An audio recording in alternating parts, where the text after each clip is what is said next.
कसं वाटतं सिंगल म्हणजे काय फिलिंग आहे सिंगल असण्याचं? मी म्हणजे फ्री आहे आता टोटली आधी सारखा तरी. आपण आपली लाईफ एन्जॉय करू शकतो पाहिजे तसं. कारण रिलेशन मध्ये असताना ती किरकिरी आपल्याला नाही आवडत. रिलेशनशिप पेक्षा सिंगल आहे ना एकदा खूप बेटर आहे. माझं लहानपणापासूनच आहे फ्रेंड सारखं. मला फक्त फ्रेंड पाहिजे असतात. राम राम भावकी. प्रेमात बुडालेल्यांचा सण येतोय व्हॅलेंटाईन्स डे. पण कधी कोणी विचार केलाय का की व्हॅलेंटाईन्स डेला सिंगल लोकांना कसं वाटत असेल? नाही, फार अवघड असतं. मी तुम्हाला सांगतोय. तर असे सिंगल लोकांचे अनुभव आपण त्यांच्या तोंडून ऐकूया. तयार आहात? चला तर पर्सनल प्रश्न विचारतो तुला. पहिलं तर सिंगल आहेस? हो, सिंगल आहे. सध्या तरी मी आता सिंगलच आहे, पण असं सिंगल असल्यासारखं म्हणजे वाटत पण नाही. तुला आधार आहे म्हणजे? आधार आहे, खूप आहे. अच्छा, आधार खूप आहे त्याच्याकडे. आजन्म सिंगल आहेस की हल्ली ब्रेकअप झालाय म्हणून सिंगल आहे? काय स्टोरी काय तुझी? नाही ब्रेकअप झालाय काय वर्ष अगोदर. चीट केलं तिने मला. चीट केलं?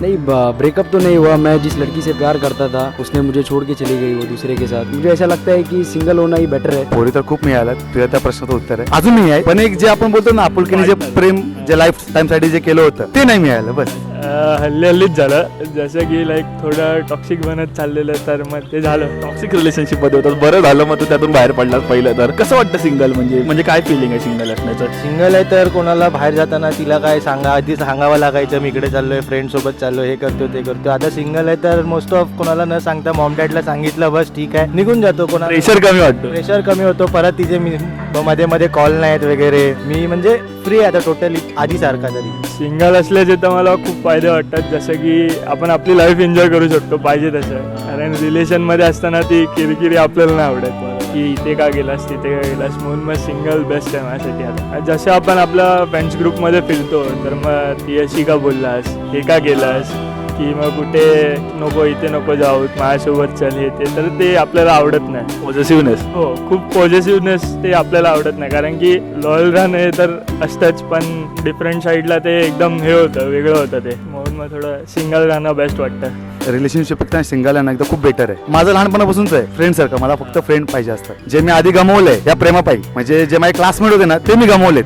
सिंगल खूप बेटर आहे त्या रिलेशनशिप पेक्षा. तरी मुलगी काय करते शेवटी? काहीच करत नाही. फक्त मुलगी आपल्याला फक्त फिरायला पुरतं. मित्र जो असतो ना मित्र, ते आपले खूप म्हणजे जवळ असतात. जे गर्लफ्रेंडलाही माहित नसतं माहित असतं. आता इतर कपल्स असतात, नको तिकडे जागी चाळे करत असतात पब्लिकली. तर काय इरिटेटिंग गोष्ट काय कपल्स बद्दल, अशा गोष्टींबद्दल? तर त्यांना भान नसतो की आजूबाजूला आपल्या कोण चाललंय कोण नाही. तर कुठेही बसून काही त्यांचं चालू असतं, जसं ट्रेन किंवा कुठेही मरीन लाईन्स तर आपलं. म्हणून मग ते थोडं वाटतं की चांगलं नाही वाटत. इरिटेटिंग कपल म्हणजे आपण मोस्ट ऑफ ट्रेनमधून ट्रॅव्हल करतो तर मेन डब्यात सरळ डायरेक्ट असे पकडून उभे राहतात वगैरे. आता एकतर लोकल म्हणजे मुंबईची लोकल, त्यात गर्दी वगैरे, आणि त्यात हे लोक एवढे कव्हर बिवर करून उभे राहतात. घुसायचं कसं? परत धक्का लागला त्याच्यावरतून मचमच. थोडं कव्हर करा तुम्ही, कव्हर ठीक आहे ना, नाही पण समोरच्याला तरी येऊन जाऊन द्या. मला असं म्हणजे इरिटेट असं काय वाटणार काहीच नाही. कारण आम्ही कसं आता कंटिन्यू आम्ही फ्रेंड सोबत असतो, त्यामुळे जरा मजा वाटते. हा, हे आवडतं ना बघायला की अरे 4 मुलं असतात, 4 मुलं असले की जरा मजा, म्हणजे आनंद वाटतं जरा. मला तरी जाम आनंद वाटतो. मी जरा म्हणजे त्याची चेष्टा करतो अक्षरशः. म्हणजे रस्त्यावर जो कोणी कपल असेल, आता आम्ही समज फ्रेंड चाललोय तर तिकडे कपल कोणी दिसलं तर आम्ही त्याची मस्करी करतो. म्हणजे तुम्हाला आवडतं ते कपल जे करतात ते बघायला? मुझे सभी चीजें गलत लगती है. जैसे वो चुम्मा चाटी करते, वो गले में हाथ डालते, मुझे गलत लगता है. और मैं ये सभी लोगों को बताना भी चाहता हूँ कि गलत है. और हम लड़के आपस में क्या करें? अच्छा, मुलींमध्ये असा काय रेड फ्लॅग आहे की जो तुला असं वाटतं की नाही या प्रकारची मुलगी मला नकोच? जसं काय लाईक टॉक्सिक असतात की ते नको जाऊ ते नको जाऊ. माझं तर तेच मेन आहे. कारण की मला फिरायला आवडतं आणि न्यू फ्रेंड्स बनवायला आवडतात. तर मग त्यात जर का कोणी येऊन मला बोलत असेल की तू हे नको करू ते नको करू, तर ते मला नाही पटत. तर ते मेन कारण आहे. हो, तेच माझ्यासाठी एक रेड फ्लॅग आहे. देखिए, रेड फ्लैग तो रहे कि अल्कोहल नहीं करना चाहिए, स्मोक वगैरह नहीं करना चाहिए, दूसरे के साथ अफेयर नहीं होना चाहिए. फ्रेंडशिप एक टाइम सही है, बट मुझे ऐसा लगता है कि मेरी रिस्पेक्ट करनी चाहिए, मेरे पेरेंट्स की, और दूसरे लड़कों के साथ सोशल डिस्टेंसिंग रखना चाहिए. मुली ज्या प्रॉमिस करतात त्या मुली नकोच. अच्छा, मुलींचे प्रॉमिसच नको, पाळत नाहीत कधी? अरे कधीच नाही पाळत. म्हणजे त्या स्वतः त्यांच्या आईवडिलांकडे लॉयल नसतात, त्या आपल्याकडे कुठे असणार लॉयल? आता मोस्ट ऑफ तर जास्त मुली आजकालच्या जनरेशनमध्ये फ्लर्ट करतात, जे कोणत्याच पार्टनरला आवडत नाही. आणि ते लवकर त्या समजून घेत नाही. ते असं बोलतात की जस्ट आपला फ्रेंड आहे, बेस्ट फ्रेंड आहे, पण जी खरी गोष्ट असते ती एका मुलालाच माहिती असते काय असते. आणि अशा काही ग्रीन फ्लॅग आहेत मुलींमध्ये जे तुला असं वाटतं की नाही ह्या प्रकारची मुलगी बेस्ट आहे, ह्या स्वभावाची मुलगी बेस्ट आहे? जसं की ती आपल्यावर भरोसा ठेवेल की आपण कुठेही जातो तो असं काही करू नाही शकत, आणि एकदम प्रॉपर राहील की तू हे नको करू ते नको करू, तुला जे करायचं ते कर, मी तुझ्या सोबत आहे, अशी बोलणारी पाहिजे. समजून घेणारी पाहिजे. बिहेवियर म्हणजे आता ती सोबत असली की हा कोणालाही मित्र भेटलो कोण आहे तिने ॲज अ सांगितलं पाहिजे की हा माझा बॉयफ्रेंड आहे. कोण कोण असे हाईड करतात की नाही माझा फ्रेंड आहे की कारण ह्याला त्याला कळेल म्हणून.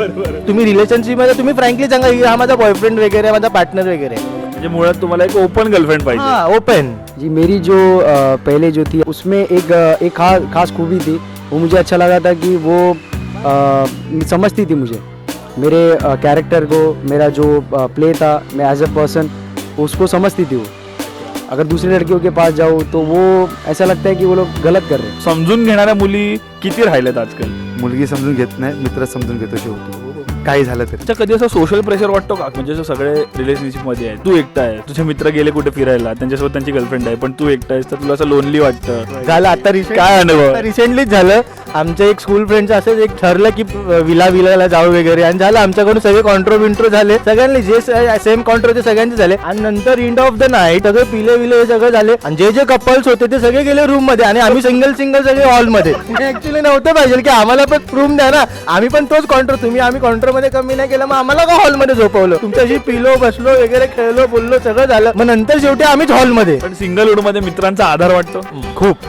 जेव्हा पण असं वाटलं तेव्हा आपले मित्र असतात, तर मित्रांनी खूप सपोर्ट केला. कुठलाही एका कॉलवर त्यांनी येऊन आपल्याला हे केलं, सांभाळलं की बाबा असं नको हे नको, तर मग काय वाटलं नाही कधी. आता कधीच नाही वाटलं की नाही बाबा गर्लफ्रेंड असली पाहिजे, बस झालं सिंगलहुड? नाही वाटलं, कारण की सिंगल झाल्यापासून जरा बरं वाटतं, लाईफ जगायला भेटते पाहिजे तशी. ही व्हिडिओ आपण व्हॅलेंटाईन्स डे स्पेशल म्हणून करतोय, तर सगळे सिंगल लोक मिळून ही व्हिडिओ बघणार आहेत. सगळ्या सिंगल लोकांना तुला काय सांगावं वाटेल एका शब्दात? सिंगलच राहावा. मुली फक्त एक टाइमपास पुरते असतात. सिंगल आहात तर सिंगलच राहा, तो तुमचा फ्रीडम आहे ना सिंगल मध्ये, तो चांगला आहे. उगीच नंतर तिला तुम्ही ऍड करणार, तू कुठे गेला, हा कोण, तो कोण, त्याशी पितो का, त्याशी बसतो का, हे ते करण्यापेक्षा तुम्ही सिंगल आहात, सिंगल राहा, मजा करा बस. तुम्ही कुठे जाताना तुम्ही एकटं जाऊ शकता. मेरे ख्याल से सिंगल लोगों के लिए एक ही एडवाइस है मेरे तरफ से कि आप खुश रहो और जैसे हो वैसे ही रहो. भावा तुम्ही लोक खूप सुखे आहात. रिलेशनशिप मध्ये स्पॉइल करू नका आणि टॉक्सिक तर बिलकुल नका होऊ. तर मित्रांनो, ही होती सिंगल लोकांची मतं.